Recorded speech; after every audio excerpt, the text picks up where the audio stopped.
So a couple of you asked why my buddy here was going to have a $150 retail when you can get a huge pool toy for like 20, 25 bucks. And ironically, that question was one of the reasons why we didn't do this. So the basic answer is just production scale.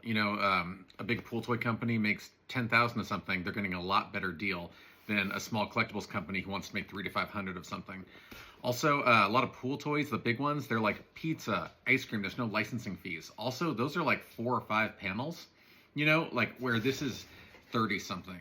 On top of that, there'd be a royalty, and we had to make up for a MG that we'd actually already paid to even be able to start producing Ultraman stuff. So take into account the very small production run. We'd already had to pay Ultraman just to get the license to start considering things like this. These prototypes are incredibly expensive. It was like 4 figures to make 2 of them.